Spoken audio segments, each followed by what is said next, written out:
You're at a party or a networking event, or maybe just grabbing coffee with a friend of a friend. They look at you with warm, familiar eyes. They say your name with ease. And you smile, you nod, you lean in, but your mind is a blank wall, a void.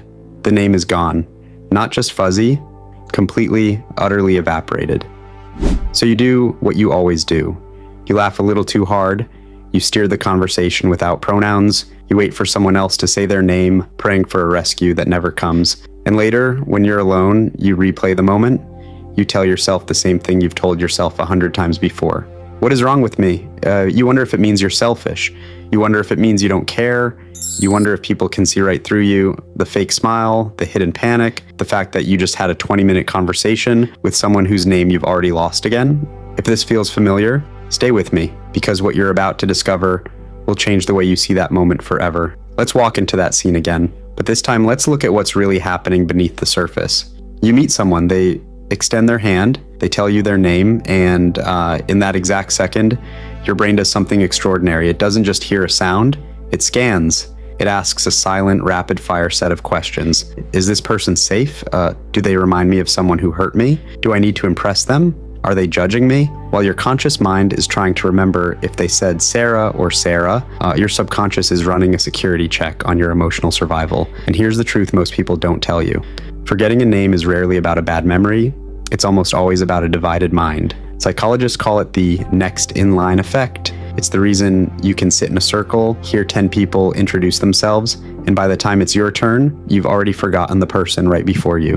It's not because you're careless, it's because your brain was busy. Busy rehearsing what you were going to say, busy managing the anxiety of being perceived, busy making sure you didn't stumble over your own words. And in other words, you didn't forget their name because you didn't care. You forgot because you cared too much about how you were coming across. Let that land for a second. You're not the forgetful one. You're the hyper-aware one. Now, let's go deeper, because there's another layer to this, one that might make you feel seen in a way you've never felt before. People who forget names easily often share a quiet, unspoken trait. They're emotionally sensitive, and not in the fragile way, in the deep processing way.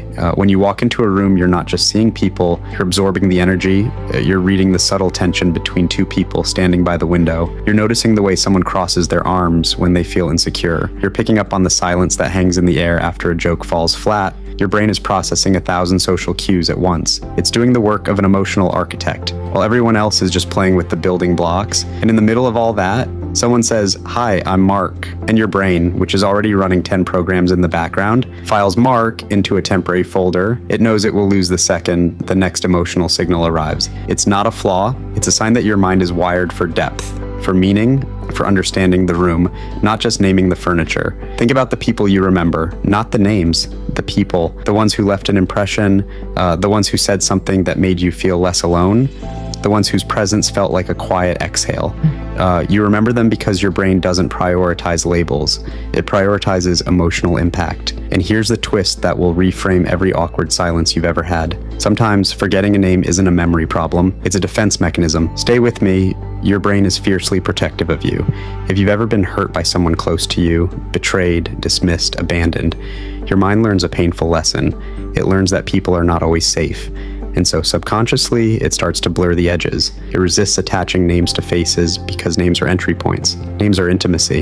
And intimacy, to a brain that's been burned, feels like a risk. So you forget, not because you're rude, but because somewhere deep inside, a part of you is waiting to see if this person is worth the vulnerability of remembering. It's a silent test, a shield disguised as a lapse, and the people who are truly close to you, the ones who've earned a place in your nervous system, you never forget their names, because they passed the test your heart was too quiet to admit it was running.